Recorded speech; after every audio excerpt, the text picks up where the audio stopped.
Hey folks, Quill18 here, and welcome to another Steam Holiday Sale special. It is December 29th, and we have a new set of games on sale today, so let's take a look at what's out there. The first up is Wasteland Angel, which is kind of an interesting arcadey, post-apocalyptic vehicle, top-down shooter game. It looks okay. I've read some of the reviews and examinations of the game. It looks like it's probably fun, but maybe not, great. It's cheap enough, and if you want something kind of Mad Maxy vehicle combat in a post-apocalyptic future, it might be a fun game to play. I think I'm going to pass on it.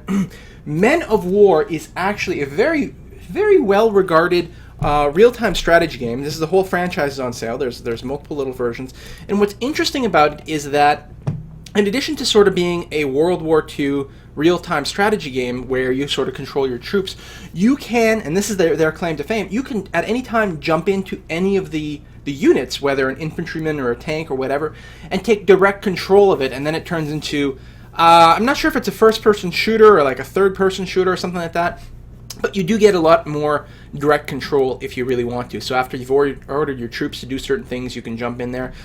It is a fairly well-regarded game. It's fairly inexpensive, so if you like World War II real-time strategy games, it's definitely one to check out. However, if you want something that's even grander, the Total War franchise is on sale right now, which is insane. This is a great combination of epic turn-based strategy games on a global scale with epic real-time strategy game on a local scale where you literally have like 10,000 units beating the crap out of each other. These battles really are epic. I think Shogun 2 is the latest one in the franchise, and it has one of the best scores of the group. Like, I know everyone says, don't pay too much attention to the Metascore. The Metascore gives you a general overview, and at a 90, that means people freaking love this game. Now, I don't actually have Shogun 2, which I may have to consider picking up. The thing is, Shogun is set in feudal Japan, right? So you're going to have samurais and stuff like that. And it's just, so lovely and beautiful. I think it's got a whole new graphic engine and all kinds of things like that. I'm personally generally more interested in the European type combat, but I think the gameplay improvements and graphics and GUI in this version of the game are just supposed to be heads and shoulders above the rest. But the whole franchise is there. Do you want the French Revolutionary War, Empire of Napoleon? That's there. You've got the Empire Total War, which I think is going to be around the time of the colonization of the Americas, for example. But the thing is, you can play this, and actually I have played some of this. A lot of these are semi-global. Like there might even be things going on in Europe. I don't remember the different maps, and I get a little confused between this game and Europa Universalis. But yeah, it's hard to describe. But the battles are absolutely epic. And I definitely recommend it. If you've got any sort of strategy type of preference to your games, give it a try. Binding of Isaac. Binding of Isaac is a semi-roguelike, real-time... Whoa, I didn't realize there'd be some little graphics there. Real-time shooter, top view, kind of arcadey indie game where you're kind of a fetus that is threatening to be aborted. It's like really weird and apparently kind of difficult, but really good.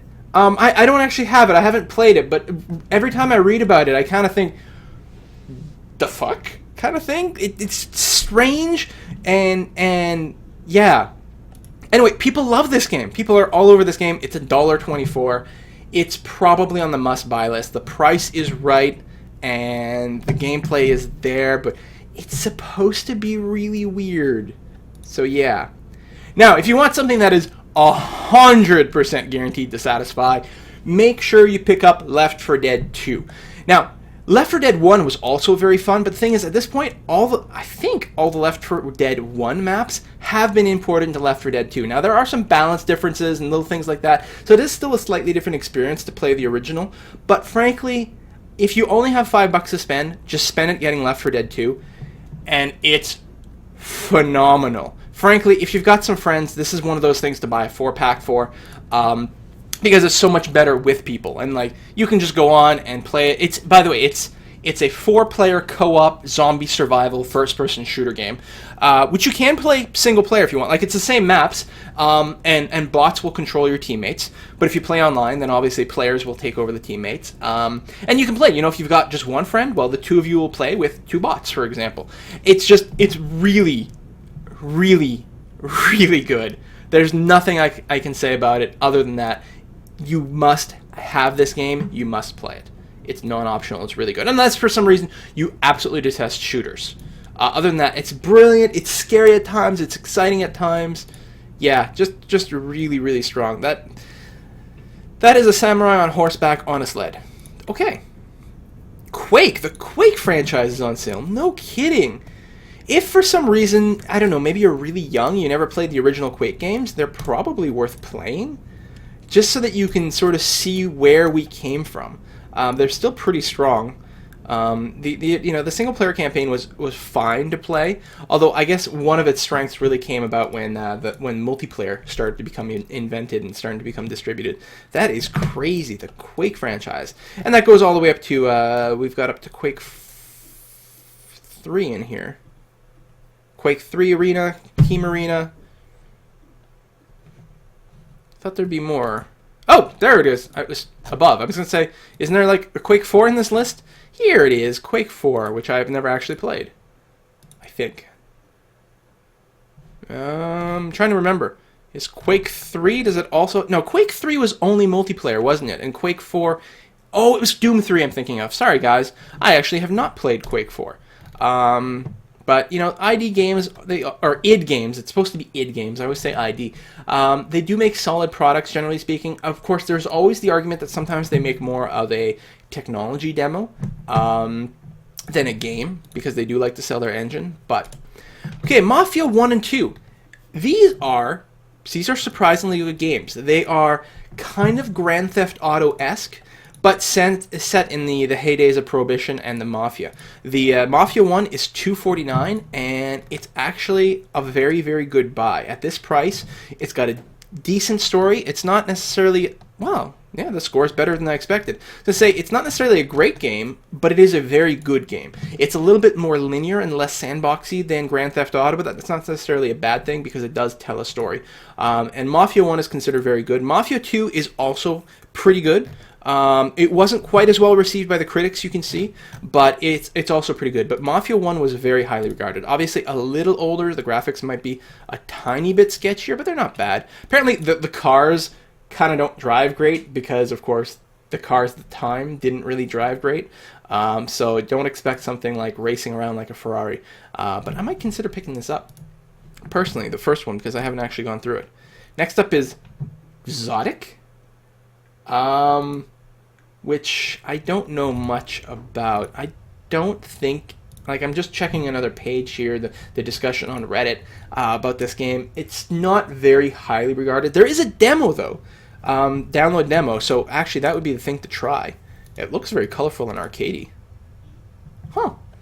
I don't know. I might try the demo out. Next up, Two Tribes. So, Two Tribes is, I don't think, very well considered. Oh, wait. That's what I'm thinking. The Two Tribes pack.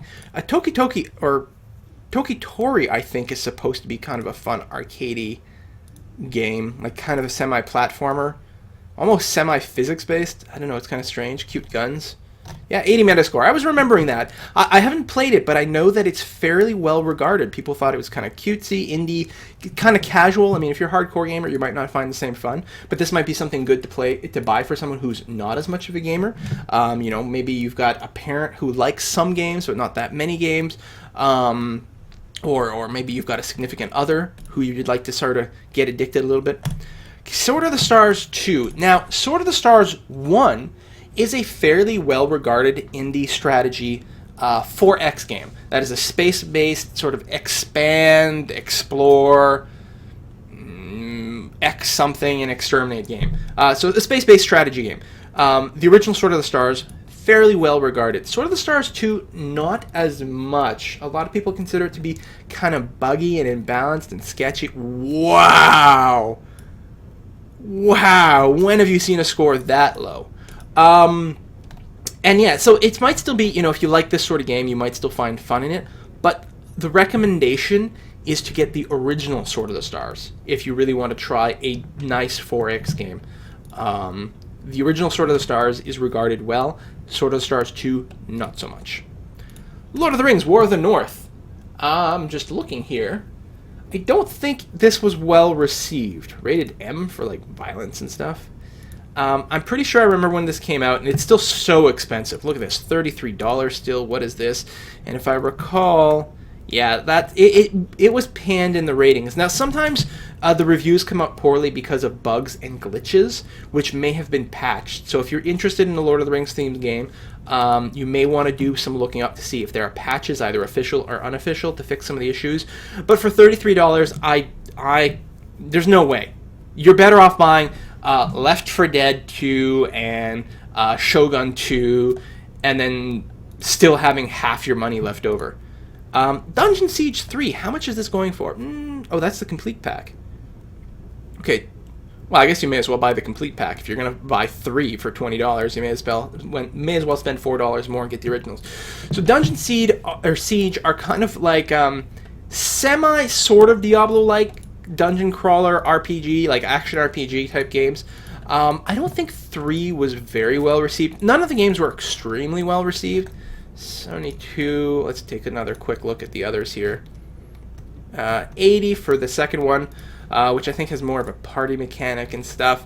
86 for the first one. You see, like the later you go, or the older you go, the better it was received. Yeah, I remember the pack mule in here. So they're all pretty decent. You pick up Dungeon Siege 3 and you get 1 and 2 with it. Well, that $20, so it does get you 3 games. So what is this? Oh, that's for the DLC. Oh, so if you buy Dungeon Siege 3, you get 1 and 2 with it, which may arguably be better to play. Obviously older. The graphics in 3 are pretty nice. I played the demo or the beta. There is a demo. There you go. So give that a check out. I'm not going to recommend it because the price is still a little high for a game that's not really a premium pick, but but it's not bad. I would recommend Men of War, maybe in the recommendations. The Total War games are definitely the recommendations if you're into that sort of thing. Like, if you're into strategy at all, if you like Civ, if you like anything like that, these are games you should definitely get. One of them. Pick your favorite sort of area. And again, if you're sort of open to a lot of things, Shogun 2 is the most highly rated, and I know that people like it a lot. Binding of Isaac is really cheap, and it is supposed to be really good. So there you go. Get Left 4 Dead 2, not Left 4 Dead 1. And this you must buy. Must buy. That's non-optional. And Mafia 1. Yeah, so there's actually a fair deal of really good games today. So get out there and spend some money. See you next time, folks.